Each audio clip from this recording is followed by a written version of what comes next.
안녕하세요. 제 나이 62에 이런 사연을 제 유튜브 채널에 올리게 될 줄은 꿈에도 몰랐습니다. 제가 평소 듣던 사연 라디오처럼 제 이야기가 누군가에게는 위로가 혹은 경고가 되기를 바라며 떨리는 손으로 키보드를 두드립니다. 저는 평범한 주부 김영희입니다. 아니, 이제는 전 주부라고 해야 할까요? 남편과는 30해를 함께 살았습니다. 아들 하나, 딸 하나, 넉넉하진 않았지만 정직하게 땀 흘려 일하는 남편 덕분에 우리 가족은 늘 웃음꽃을 피웠다고 생각했습니다. 남편은 늘 가장 일하는 이름의 무게를 짊어지고 묵묵히 제 곁을 지켜주었으니까요. 우리 집은 늘 소박했습니다. 강남의 번듯한 아파트도 명품 가방도 없었죠. 하지만 저는 그게 행복이라고 생각했습니다. 퇴근하는 남편을 위해 따뜻한 밥상을 차리고 아이들의 재롱에 웃음 짓는 매일이 저에게는 세상 무엇과도 바꿀 수 없는 보물이었습니다. 남편은 건설업에 종사했습니다. 겉보기엔 투박했지만 속정 깊고 성실한 사람이었습니다.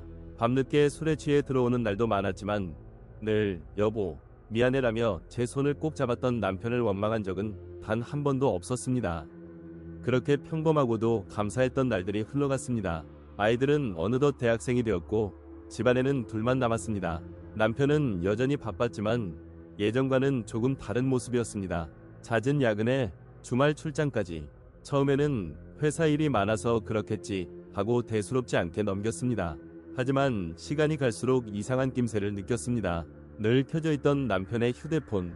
이전에는 제 앞에서 아무렇지 않게 통화하고 문자를 주고받던 남편이 이제는 제 눈치를 보는 듯 슬쩍 휴대폰을 가리거나 화장실에 가서 통화를 하곤 했습니다.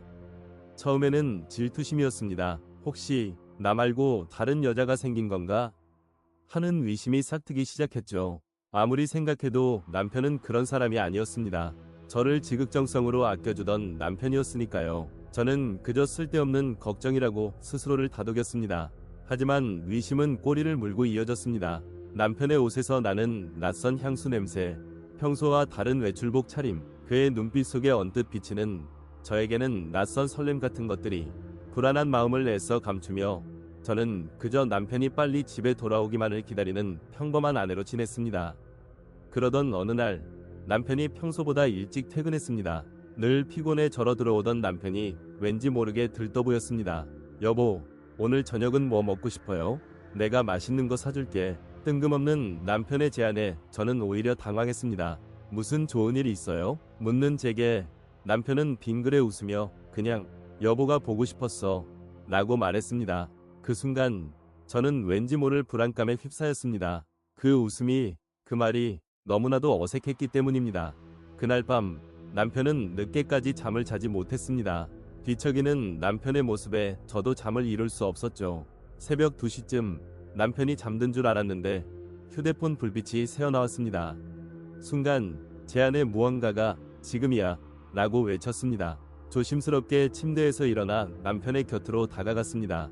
희미한 불빛 아래 남편은 누군가와 메시지를 주고받고 있었습니다. 저는 숨을 죽이고 화면을 훔쳐보았습니다. 그리고 그곳에서 저는 제 이름을 처음으로 보았습니다. 제 이름 옆에는 영이라고 적혀 있었지만 그 뒤를 잇는 메시지는 충격 그 자체였습니다. 오늘 밤 당신 품이 너무 그리웠어요. 당신의 온기가 나를 살게 해요. 당신 없이는 하루도 살 수 없을 것 같아요. 마치 맹세하듯 이어지는 그의 말들은 지금껏 제가 알던 남편이 아니었습니다. 저는 심장이 쿵 내려앉는 것을 느꼈습니다. 지금까지 제가 알던 남편의 모습은 모두 거짓이었던 걸까요? 그가 제게 했던 사랑한다는 말, 영원히 함께하자는 약속들은 모두 헛된 것이었던 걸까요? 저는 더 이상 참을 수 없었습니다. 떨리는 손으로 남편의 휴대폰을 뺏어 들었습니다. 화면 잠금도 해제하지 않은 채 그는 제게 무슨 말을 하려던 걸까요? 저는 남편의 휴대폰 속 연락처를 켰습니다. 혹시나 하는 마음에 그의 연락처 목록을 훑어보았습니다. 그리고 그녀의 이름을 발견했습니다. 사랑하는 지혜에게. 제 눈앞이 캄캄해지는 것 같았습니다. 그동안 남편이 지혜라는 이름으로 저 몰래 다른 여자를 만나고 있었다는 충격적인 사실을 마주해야 했습니다. 저는 숨도 제대로 쉬지 못하고 남편을 흔들어 깨웠습니다. 이게 다 뭐예요? 당신 누구예요? 제 떨리는 목소리에 남편은 눈을 동그랗게 뜨며 저를 바라보았습니다. 그의 얼굴에는 당황한 기색과 함께 미안함이 뒤섞여 있었습니다. 그는 아무 말도 하지 못했습니다. 그저 제 손에 들린 휴대폰과 제 눈물을 닦아주지 못하는 자신의 두 손만 번갈아 볼 뿐이었습니다. 침묵은 금이 아니라 독이 되어 우리 사이를 잠식하고 있었습니다. 남편은 결국 모든 것을 털어놓았습니다. 지혜라는 여자는 그의 회사 동료였습니다. 처음에는 업무 때문에 친해졌지만 어느 순간 서로에게 의지하게 되었다고 했습니다. 남편은 저에게 그리고 가정에 충실하려 노력했지만 지혜와의 관계를 끊어낼 수 없었다고 했습니다. 그는 제게 용서를 구했지만 제 가슴은 이미 산산조각 나 있었습니다. 30년이라는 세월이 남편의 거짓말 앞에서 한순간에 무너져 내리는 듯 했습니다. 제 인생 전부를 바친 남편이 제게 이런 큰 상처를 주리라고는 상상도 못했습니다. 저는 그날 밤 잠을 잘 수 없었습니다. 남편의 곁에 누워 있었지만 마치 타인과 함께 있는 듯한 기분이었습니다. 그의 숨소리마저 낯설게 느껴졌습니다. 제 머릿속은 온통 왜? 라는 질문으로 가득했습니다. 왜 나를 속였는지, 왜 나를 사랑하지 않았는지 수많은 질문들이 쏟아졌지만 남편은 그 어떤 대답도 해주지 못했습니다. 그의 침묵은 제게 더 큰 절망감을 안겨주었습니다. 그 후 저희 부부의 일상은 완전히 달라졌습니다. 서로를 마주하는 것조차 힘들었습니다. 저는 남편을 용서할 수 없었습니다. 남편 또한 죄책감에 시달리며 매일 밤 힘들어했습니다. 우리는 마치 껍데기만 남은 부부처럼 형식적인 관계를 이어갔습니다. 아이들에게 이 사실을 알릴 수도 없었습니다. 그들이 받을 상처를 생각하면 가슴이 미어졌습니다. 저는 그저 이 지옥 같은 시간을 어떻게든 버텨내야 했습니다. 그러던 중 충격적인 소식이 들려왔습니다. 지혜 씨가 사고로 세상을 떠났다는 소식이었습니다. 그 소식을 듣는 순간 남편은 무너져 내렸습니다.